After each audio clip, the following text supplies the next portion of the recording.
back to Nugget Garage. Been doing a bit of this lately, burning the candle at both ends, leaving the house at dark and getting back to the house at dark. But I'm getting through it all. I've caught up on my accounting. I've got most of the stuff moved at the shop. I'm getting close to being able to actually get some life back and get some time back.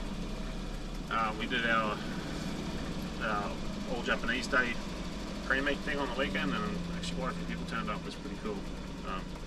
Got to drive out to Banyo there with 20-ish to 25-ish, I guess, cars. Some pretty cool stuff. Even an old Land Cruiser, an old Scout, a couple of KE10s. It was good. Actually, the whole Jap Day itself was pretty massive. The whole car park was, the whole oval was full. I haven't seen it that busy ever, which is a good sign. I'm going to start doing these drive to work things on the intro. I figure I've got 5 or 6 different cars I can drive, and I might start actually using them each week. I kind of got into a bit of a slump there, and I was driving a Captiva every day, and I was wondering what the hell I was doing that. So actually, at the moment we're in my truck. I had to tow one of the Suzuki's home from next door last night, because I obviously haven't got room for it at work anymore. So I'm still going to do that car as a project. It's going to have to wait for some time.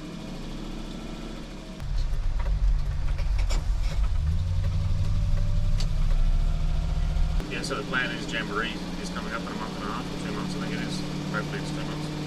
Which means I've got to pull my finger out with this KE10. Means I've also got to get license, medical. I've got to get all my safety gear again, because all mine is full of holes. I've got to get the car tech inspected. I actually met Wayne Jones's son at the All Jump Day, and he said they're going to come and tech it for me. Also means I have to finish things off like boost controls and put the front end back on. And actually, this week I'm going to do that. I'll do the CO2 Boost Control. Golebys sent me a solenoid and pressure kit that he's got, so I'll explain how that works and put that on this morning. So I'm going in early for. That also means Val and Kevin for a little bit. There's actually a little Holden day at the drags this weekend and a testing tune, and we had the idea of going and racing it at the testing tune after the Holden day, because I think Chris was racing that, another guy that I tuned a car for. So I put it on the dyno again, and I tried to drive through this misfire that has, I don't think it's electrifying, I don't think it's cores, I think there's something wrong with the valves on there. Anyway, the end result is it had a bit of a leak. I was trying timing in, timing out, lean wrench, and I don't normally drive through misfires, and I was doing that, and I think it's now got a cylinder gasket issue as well. So it's coming apart. I'm going to shape it, reseat the valves, and replace that valve to get the piston, which is what I should have done at the start. Yeah, I've got the little truck. It literally does this every weekend and most weeks. Just dawdles along, tows cars, gets full of rubbish, runs 1090s in the track. Absolutely hates driving on 98, which is what it's on at the moment. I don't even have a flex tuner. It's an old EMS Stinger 4424, so I've just gone at the table and removed 35% of the fuel, left the timing as it is. So if I chopped on it right now, it probably hurt itself pretty bad. So I won't do that. So the new shop format's been working okay. I've got a bit guilty each day actually, because I'm used to work, and I'm getting through my work and having a bit of spare time, which is really weird. But I guess I'll just have to embrace it and see how it happens. Alright, we'll get to the workshop and wash this red thing out, uncover it and get it good.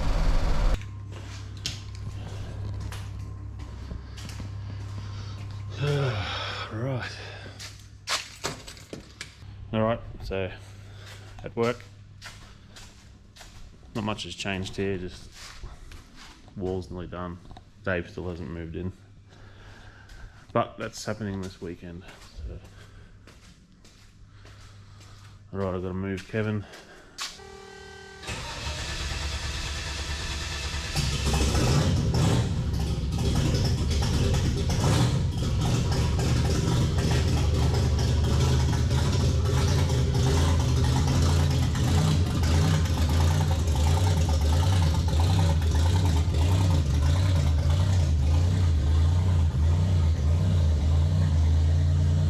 Actually put a Heltec on this the other day. It's a bit different. some kind of G-Ready kit on a Swift. It's just piggybacked. This is the non-VVTI, non-variable cam timing, non-drive-by-wire version, luckily. So it's piggybacked in there because this thing has a fair bit of integration going on and it's an automatic. Right.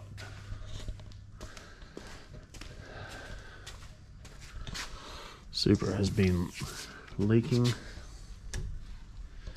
Power guide doesn't leak, it's probably got no fluid in it.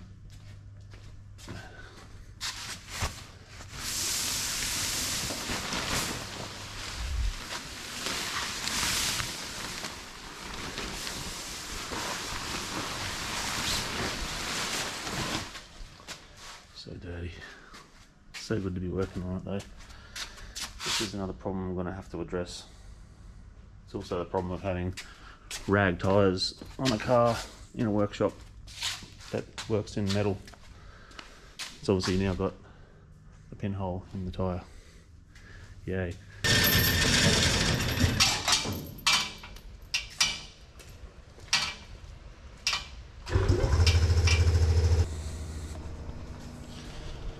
Apparently I've got to tune an LS Turbo VY with a Heltec on it today. Flex tune, should be interesting. Alright, pump this up.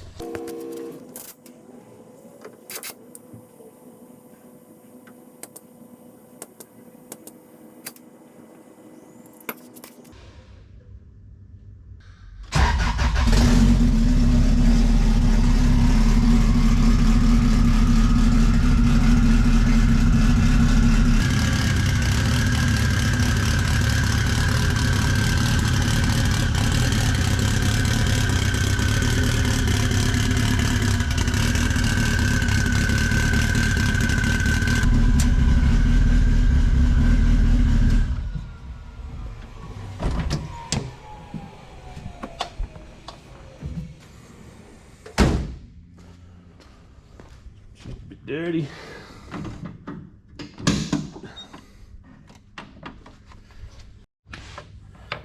Alright, so this is a Golebys CO2 Boost Control Kit. That's what you get. 2 max, T-piece, enough adapters and a pressure sensor. So the idea with CO2 Boost Control is, well, traditionally you have 80 psi of CO2 on this end. This is the add solenoid, this is the reduce solenoid, and the ECU or the control or the AMS, whatever, has a strategy where it monitors this pressure sensor and gets to its target by adding and reducing CO2. It just sits there and pulses and alternates until this is exactly where the target is. Now what you're trying to do with CO2 boost control, instead of using engine pressure on top of the wastegate, we're using CO2 and it's regulated via this system to the top of the gate. So ultimately this isn't the boost pressure, this is the dome pressure. So the ECU is actually targeting a dome pressure. So a given dome pressure, say 45 pounds of boost, when you have a 5-pound wastegate spring, you know, if you take manifold back pressure into account, you might get 36 something pounds of boost. So that system traditionally doesn't really care what the actual manifold pressure is, it more so just monitors and controls dome pressure. Now the Nexus can actually use the inlet manifold as the target as well, but I'm going to set it up both ways, so I can have a play with that later. Got to try and figure out where to mount this. So this car has 2 tile wastegates on it. So I've got, probably can't see, everything's all teed up, and the way I was intending it for it to work is we're going to pull the guard off. I had a quick look around the front here, and you know, there's no real easy place for it to fit, so I think I'll go and do what I was going to originally do and pull the guard off and put it up under here.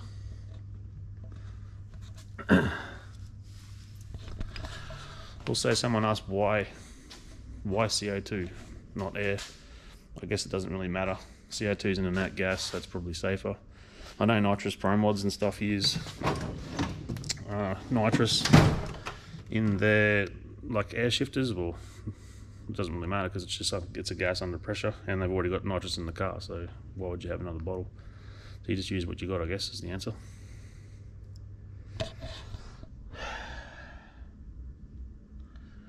I don't know where my tools are. I've never had this guard off before, so I'll figure it out and see what's under there.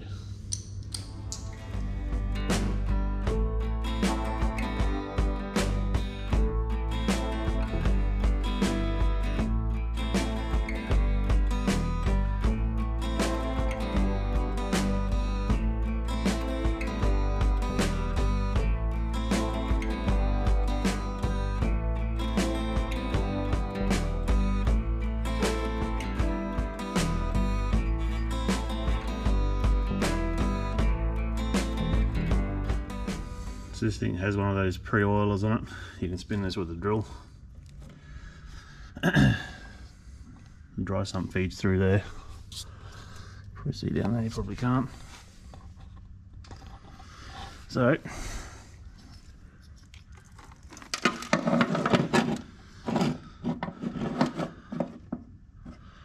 just got to figure out how to mount it there-ish, I guess. Make a bracket. So the other question that I got asked too was, why would you use CO2 Boost Control?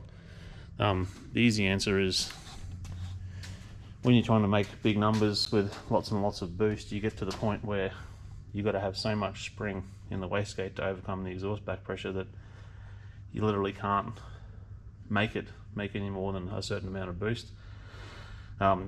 Which means if we use CO2 at 80 to 100 psi, we can overcome the manifold back pressure and we can keep the gate shut. The other thing is, if you did go and jam 40 pound worth of spring in the gate, you don't have any boost control, so your minimum boost is 40 pound. On a track that's a bit iffy, you might want to leave the line at 10 pound. So if you didn't have CO2 control and a 7 pound spring in it, you couldn't do that. You have to leave all of it, try and manage it with timing. A few more things we've got to put on the car before I can race it. Mick Silk makes these wheel speed or driveline speed sensor kit. It goes on the diff, the Hilux diff, mounts between the axle flange and the tail shaft flange and the diff flange. I've got to put a temperature sensor in the transpan. For some reason this doesn't have one. I've got to put a pressure sensor in the servo cover. I want to know what the gearbox line pressure is. It already has charge pressure sensor. I've got to put some IK plugs in it. And we're going to do this. And my injector flow bench actually is functional now. So these are for Yarwood Supra, all cleaned up and tested. Those things wide open at 100% duty cycle, man, they move some fuel. And this thing has 3 per cylinder.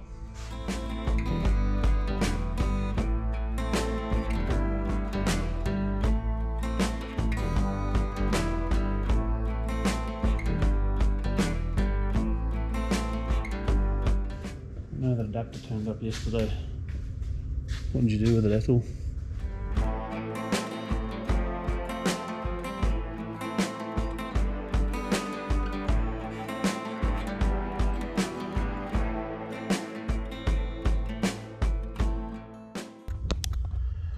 Alright, so that's sort of assembled. There is supposed to be a -3 to 1/8 MPT fitting in there, which did turn up yesterday. And Chris did have it in his hand, and now I don't know where it is, so I have to ask him when he gets in. I tried thinking like him, but that just kept taking me back and forth between the fridge and the office chair. That didn't work. Alright, see if I can mount this on without drilling holes in the inner guard.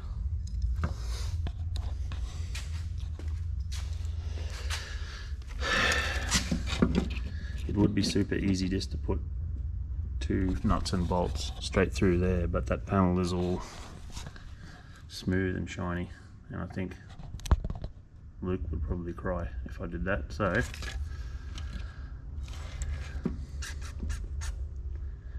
damn, that would be easy though.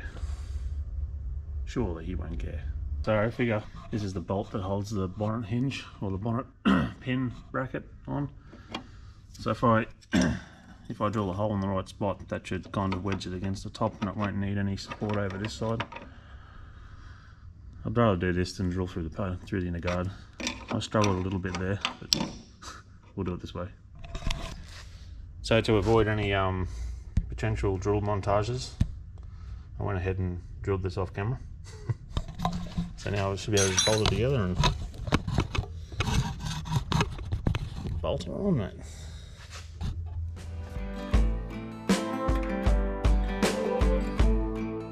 Okay, with a bit of luck.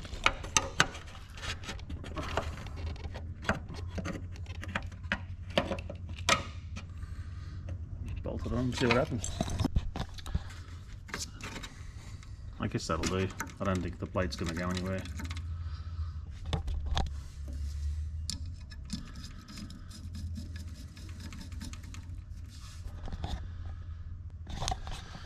Alright, so I can hear my first tune staring away out the front there, making noises, so I guess I'm going to have to stop here and get back into this afternoon. After work I'll try and do the wiring side, put the bottle in the car and see where we get to. See that? Alright, so it's the next morning.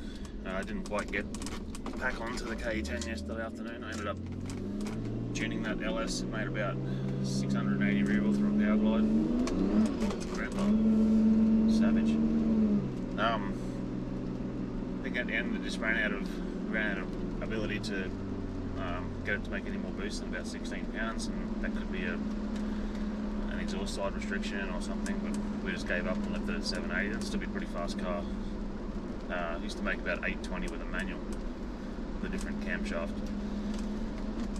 So this morning I'll just run those wires, sort that out, probably run them to the ECU. I won't terminate them, and I'll probably try and remake that light harness, and then I'll finish the rest on the weekend, and next week we should be able to get it on the dyno. I'm going to run it on E85, just do the street tune on it. That'll give me a chance to run it in properly, and not that it probably is already run in now. Yeah, I'll do that, check for any issues on 85, just tune it on gate spring, which is all I need on the street, and then the week after we'll send it to the moon on methanol and see what happens. Alright, I'll get to the shop and get this done.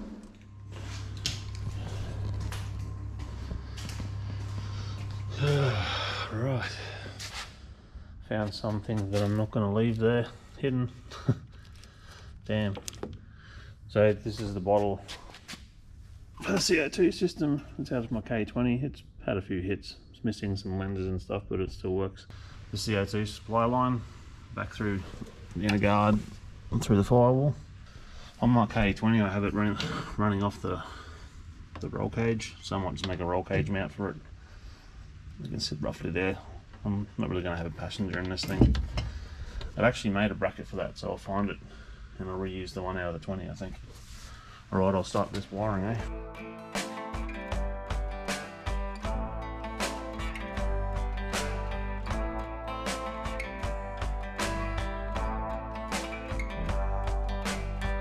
So I did make a bit of a balls up here. I assumed that the boost control solenoids were going to be here-ish, so I've got to extend that to here. So I actually remembered to run the power and the reduce and add outputs. I forgot to run, well, I didn't forget to run a wire. I did run a wire for this, but that side there is not terminated at the ECU, and it's in a loom and it's neat, so I'm going to run a new one. We'll just sneak it down the side of this one. And the other thing that I forgot was the pressure wire for the pressure sensor. So I know there's a 5 volt, a signal ground, and a 12 volt I've left on a douche under the dash, so I've only got to run 2 wires right to the ECU and about 5 or 3 back to the dash itself. Turns out Al was right. You probably should plan your wiring, not just do it on a whim like I did. Al.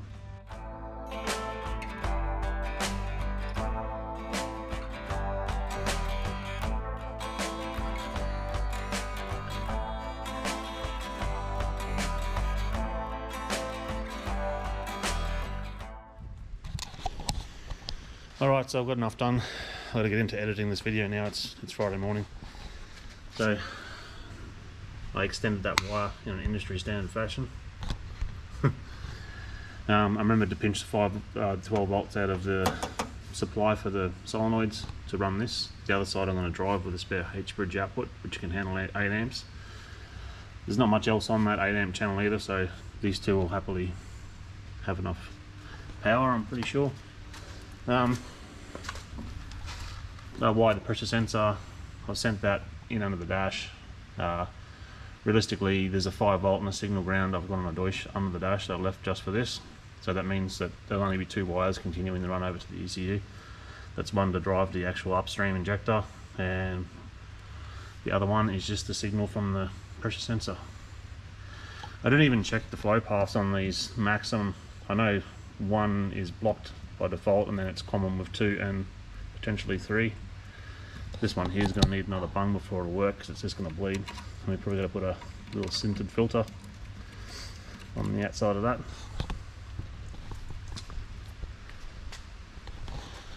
Alright, well, I'm going to leave it there. Make sure you like and subscribe. Next week we'll get into the actual dyno tuning on the 85. We'll run it in and just do system steps basically, and then the week after that, methanol, moon tune. Alright, I'll see you then.